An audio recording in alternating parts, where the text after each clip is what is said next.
If you're like me, you purchased a yarn winder. Mine didn't come with any instructions. It just has a black and white picture on the front. So we're going to talk about how to set this thing up and the little tips and tricks that I learned along the way.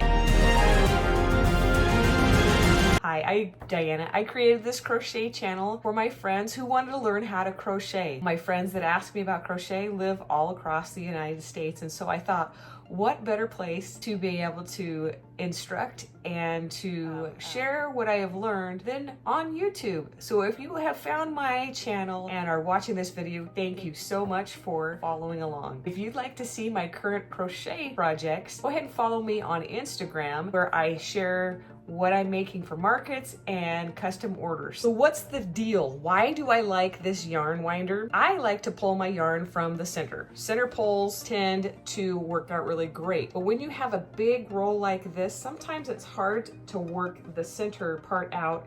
And then as you work with your yarn, it kind of smushes down and it doesn't really hold its shape. And that to me is annoying. I don't want yarn to flow everywhere. When you use the yarn winder, it creates cakes like this. And then you can have a center pull and this stays together. And when I wind the yarn, I take a little piece of the packaging so I remember what color it is. I just rip off a little piece and I roll it up into a little ball like this. And then I stick it in the center. I work it down in the center. So when I use the yarn, I pull that out.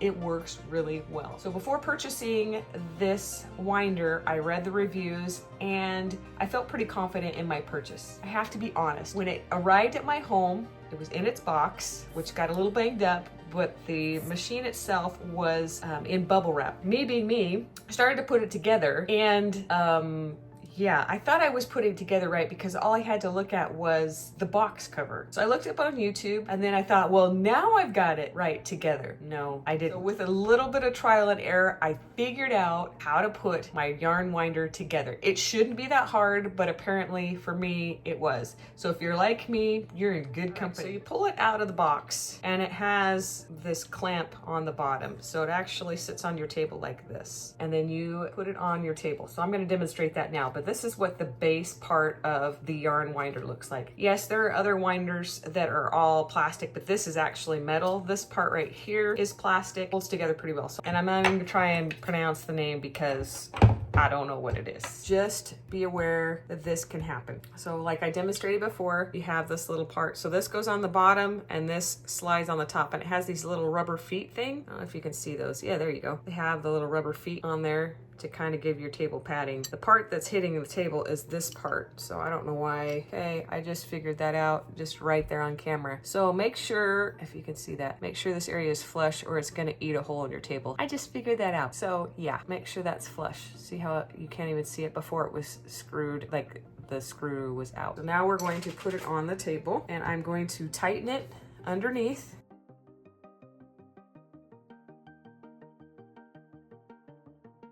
So righty-tighty, lefty-loosey. Okay, here in the top, you have this portion that I'm gonna mount the next little piece to. So right there, you can see on both sides, it has these little lips right there. Drew it into this part right here, which I'm going to zoom in on so you can see it. There we go. Now you can see it. So right there is where I'm going to put this part into, this part right here. Okay, I didn't know that before. I just put it on like this and it doesn't really do anything but wobble. Okay, that's not secure. You want to put that on there and kind of tighten it. Just kind of screw it in there. So now it is attached securely. So now that you have that attached, add this metal arm. Metal arm. You see that? Metal arm, it's like an L, will get tightened into that part right there. So taking that little hook, you're gonna slide it in there, and then you're going to tighten it. There's a little piece where your yarn goes right in there, and then it runs through this little piece.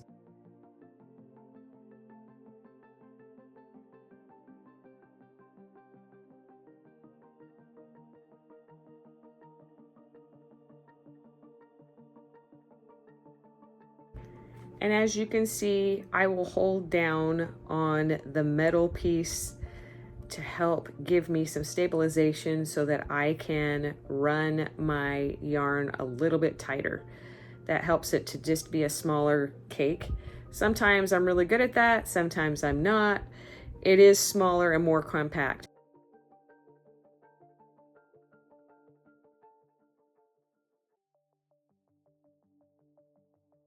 And I'm going along and I notice that there's a knot in my yarn. This is good to know, but also careful when you go through the winder. So as I finish up, I'm going to get here to the end. I'm going to finish up and I'm going to just wind that end into what's already there. And then I just grab it from the bottom firmly and then push up. So where do I store my yarn winder? I store it right there in the original box in my closet. There's a space just for it. Hey, thank you so much for watching my channel today. I really do prefer having my yarn in a cake, because that's what they call them, a delicious cake of yarn. Thank you so much for watching my channel today. So, you bought a wine...